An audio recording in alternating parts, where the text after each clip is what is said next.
Okay, let's see if I remember how to do this. We're here and we're thriving, people. Kind of.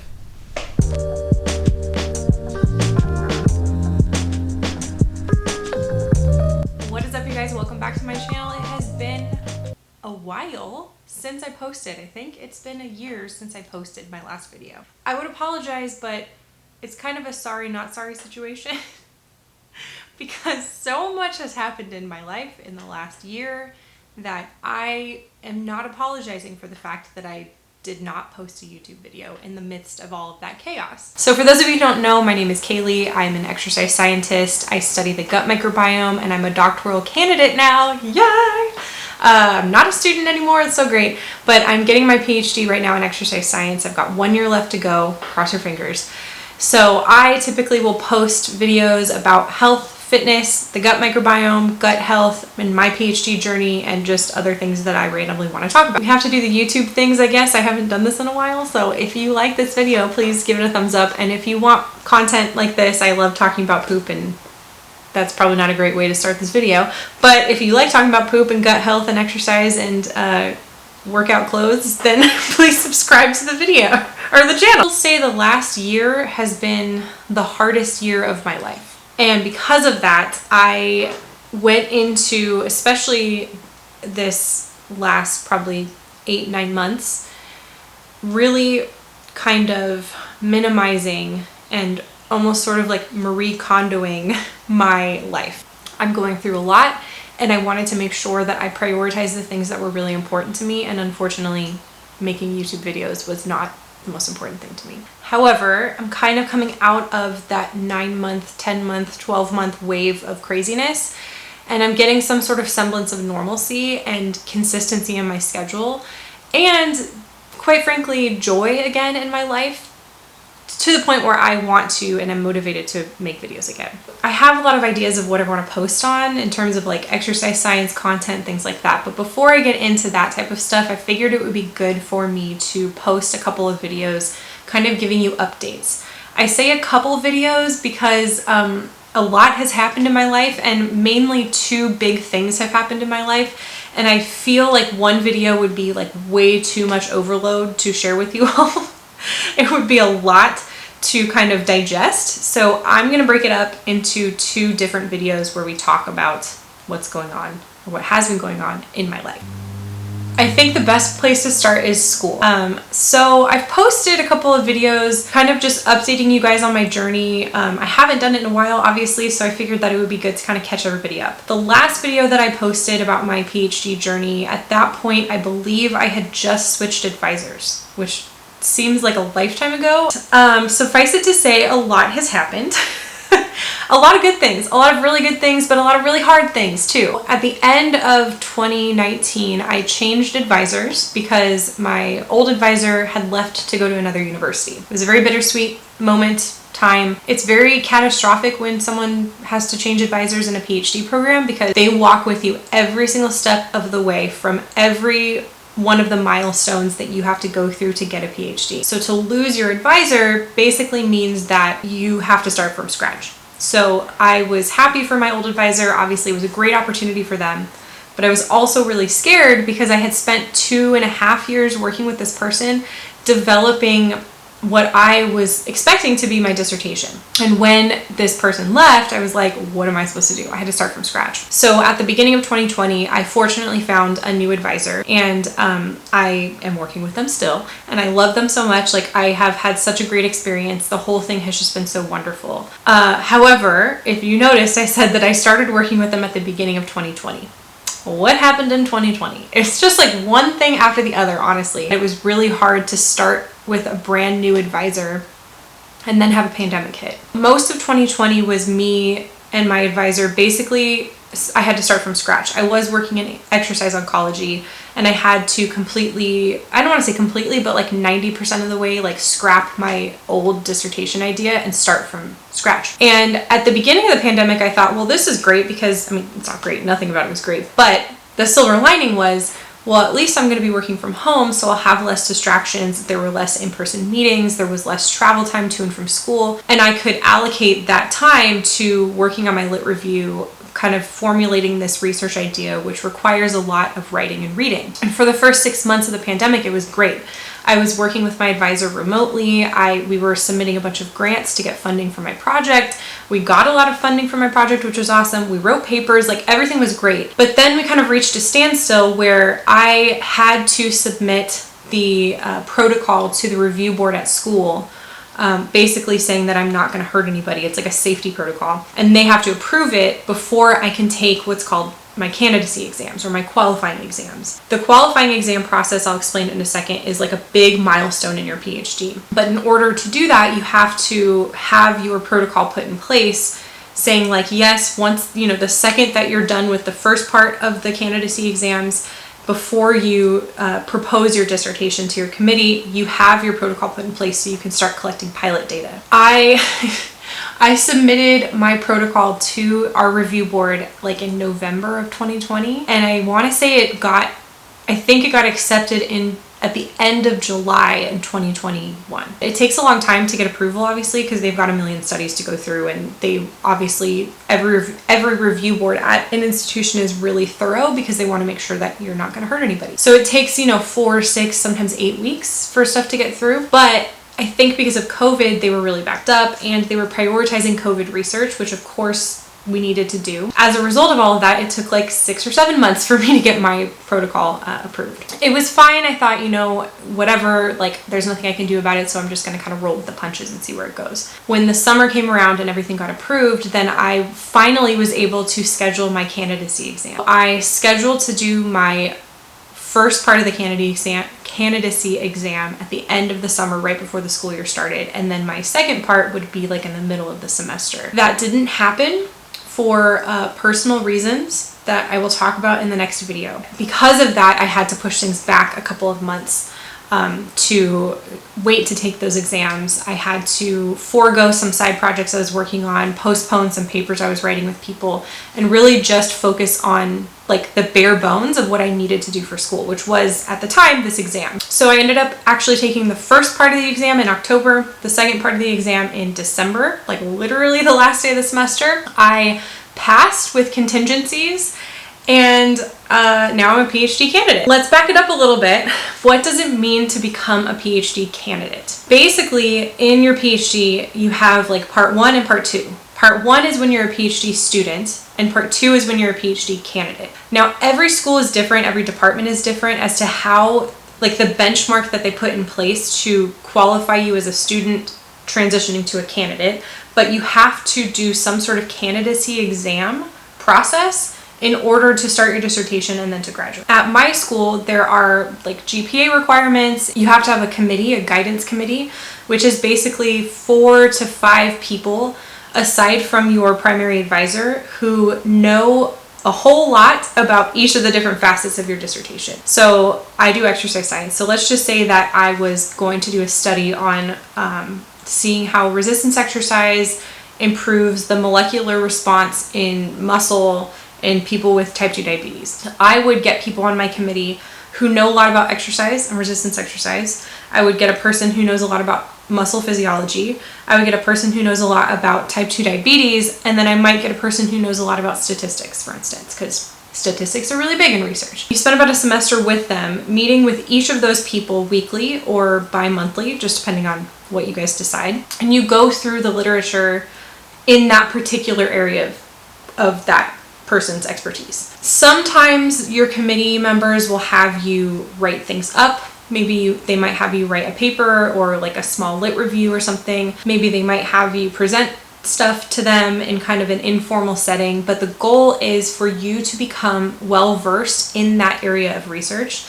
And the reason why you pick that particular mentor is not because they're going to be as involved as your advisor, but it's because you need their expertise. I did that at the, probably in the middle of the semester, in the middle of the fall semester in 2023, through the spring semester of 2021, I met with each of my committee members pretty regularly. At that time with the thought process that I was going to take the first part of my candidacy exams in the summer. So I thought, you know, that gives me a good 6 months to meet with these people and really develop my expertise in each of these different facets that make up my dissertation. And then I'd take that exam in the summer. The exam process for me was as follows. The first part, I had to do a written exam. And then the second part, I had to do an oral exam. Now, the written exam, I basically had my 4 committee members minus my primary advisor. My 4 committee members, each of them wrote a question pertaining to the research that we had worked on for those 6 months before. I had to write 5 to 10 pages per question, and I had 1 day to answer each question. You have a week to complete it, and I basically answered a question on Monday, on Tuesday, on Wednesday, and on Thursday for 8 hours each question. Yes, it is as crazy as it sounds. My brain has never hurt that much in my entire life, you guys. My brain has never hurt that much in my entire life. I had a headache, like a migraine from thinking. Which sounds so silly, but I mean, if you've ever studied for like a big test, like an LSAT or an MCAT or like the bar exam or like these crazy tests, like, you know what I'm talking about. Like, my eyeballs felt like they were bulging out of their sockets by the end of the week. So I'm on day 3. The amount of stress that I've experienced in the last month, and particularly in the last 2 days, has made my immune system compromised, and I can feel myself getting sick, and I'm really trying to fight it. So I've got a lot of green juice with me. I've switched to tea. I have water in the background. But I think it's just ironic because I'm currently writing about inflammation and chronic immune responses as I'm experiencing a chronic immune response myself. But I slept better last night, so that's good. My stomach is not happy at all, so that's been really frustrating because it's very distracting to have a stomach ache and have to go to the bathroom all the time when you're trying to write 10 pages in 9 hours. We'll see what happens. Because you're literally just, I was sitting at this desk I would wake up before the testing would start, and I would make sure all my notes were organized and like kind of like review stuff, and then I would try to get outside and exercise before, but that ended up not happening after the first day. And then I would just start writing the question. I would work through lunch. I would submit it by like 5 or 6 p.m. And then I had to prepare the references for the next day's question. It was the hardest test I've ever taken in my life. And it should be. I mean, that's the reason why like people who have a PhD tend to be like, please respect me and call me doctor, because what you go through is really rigorous, and I definitely am going to be proud to call myself a doctor. So yeah, every day I had to write questions. I had to make figures for those questions. I'm not going to share what the questions were, obviously, but I will say that they were essay format. So if we use the example of resistance exercise in people with type 2 diabetes, it would be like, provide the rationale for why resistance exercise is beneficial for people with type 2 diabetes. And I would have 5 to 10 pages to go through all the literature to say like, this is all the evidence that's out there that shows that building muscle can help people with type 2 diabetes because it regulates their glucose and da-da-da-da-da. I made figures. I love making figures. I don't think you have to, but I love it because I'm a visual person and I just like doing that type of stuff. So it helped me to make them. And then of course you have to reference stuff. Every single question I had over 100 references. So my processing speed on my computer's right here. Then after I took that exam, I had about 2 weeks to theoretically wait for people to send me their feedback. This is where it gets kind of scary because it's based off of whatever the committee member wants to do. So some committee members might just email your advisor and give your advisor the feedback, and then your advisor will say like, you passed that person's question or you didn't pass the person's question. Other times the committee member will contact you directly and say, I want to have a meeting and I want to go over your answer. I had literally 50-50 split. Like I had 2 committee members that gave my advisor a score and said she passed, she did great, here's the feedback if she wants to read it. And then I had the other 2 committee members basically say, I need to meet with you, you passed, but there's things that I want to talk about pertaining to that content.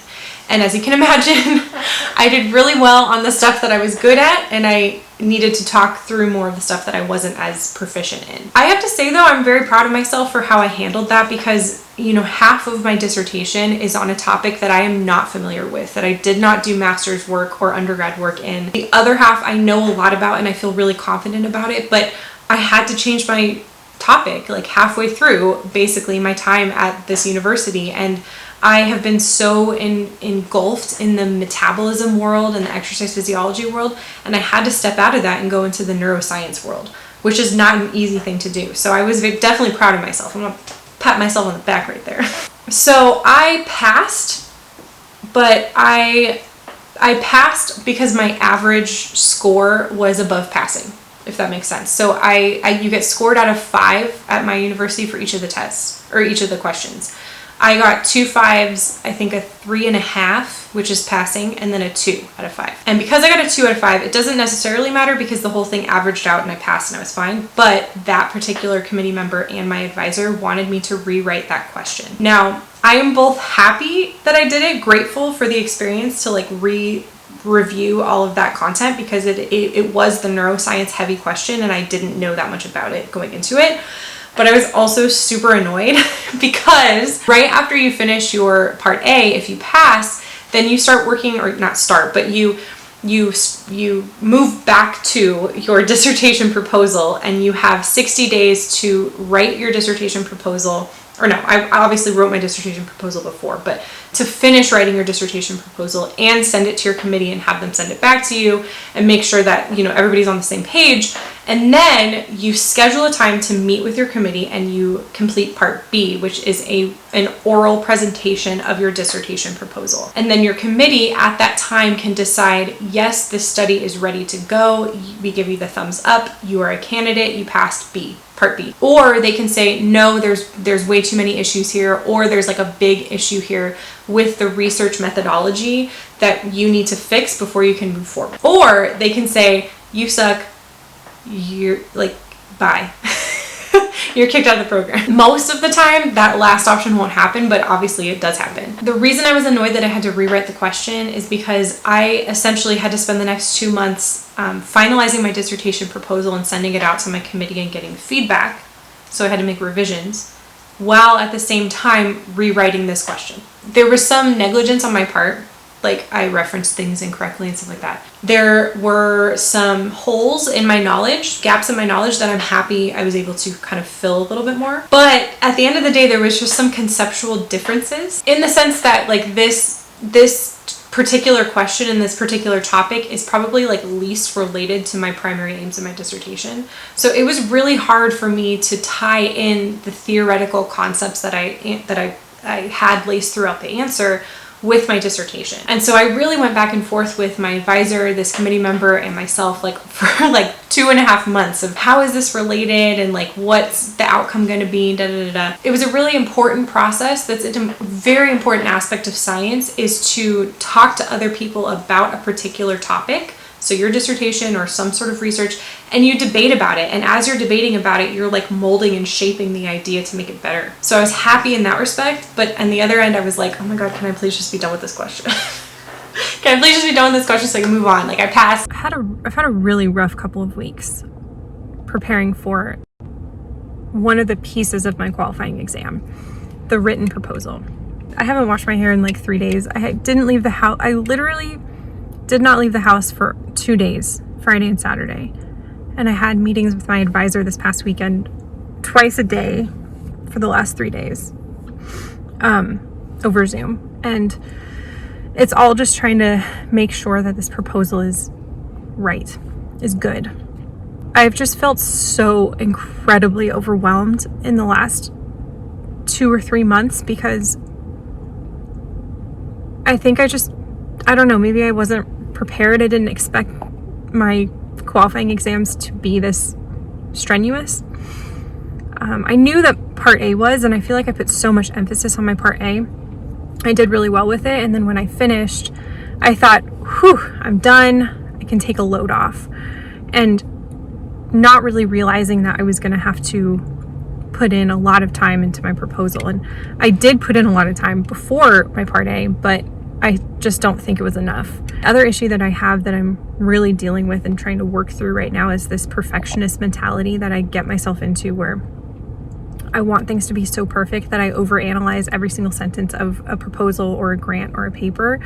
And then when I submit that to my advisor to read over and to make edits, it's really, really bad because I've overthought and I've over-prepared, and I end up making things way worse than it needs to be. I overcomplicate things and all of that. So I've just been struggling so much with that. I was eventually able to move on, and it was great. But I moved on to my part B, and I had it scheduled, and I sent out the written document, and then I had a presentation planned, and I spent 2 months just like grilling and trying to practice and hone in and like perfect that presentation and the written document. I presented to my committee in December over Zoom, and I essentially passed with a contingency. My area of research is very novel, it's very new, and it's not something that anyone in my department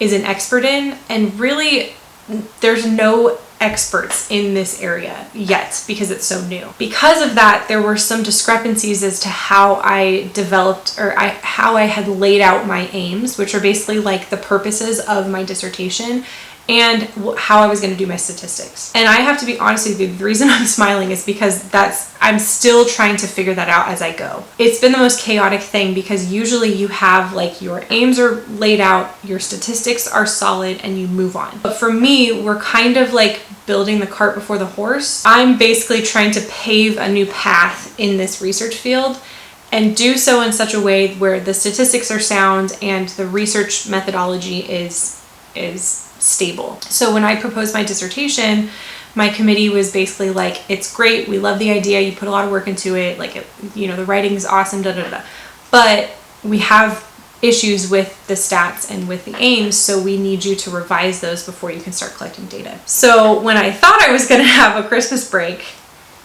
a Thanksgiving break and a Christmas break, I had to work through both of those because I had to, I didn't have to, I could have taken breaks, but I wanted to make sure that I just got this done as soon as possible. And so I worked with my committee to kind of refine my study design. I resubmitted it, I had a meeting with everybody, and then I was given the go-ahead in the middle of January. So in reality, it was like I proposed my dissertation in the middle of December, and then a month later, I passed candidacy. The reason I'm being so candid about all of these kind of mistakes that I made is because I don't really consider them to be mistakes, and I want to be transparent with people in case you are a PhD student going through this process, to let you know that it's messy.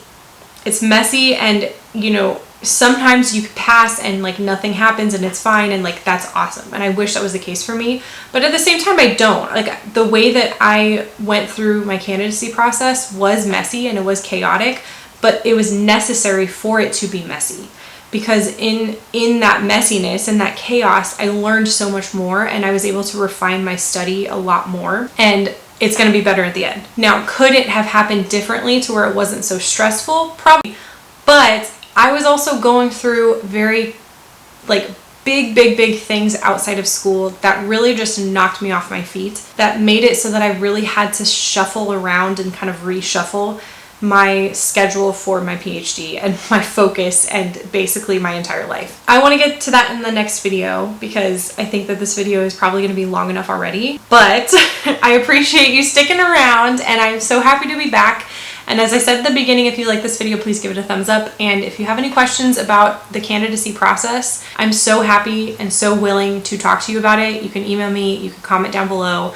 I want to help people because, as I said, there's not really a lot of information out there for PhD students, and it was really hard for me to figure out how to study and like strategies to organize my notes and stuff like that. On that note, if you want me to make a video talking about the nitty-gritty of like how I prepared for the exams, how I studied, how I organized my notes, etc., I'm happy to talk about that. I didn't want to do it in this video because I didn't want to bore the people that are not PhD students, because it's pretty boring. But if you want the boring stuff, I'm happy to make a video for those PhD students out there. So that's it. And I'll see you guys in the next video. Bye.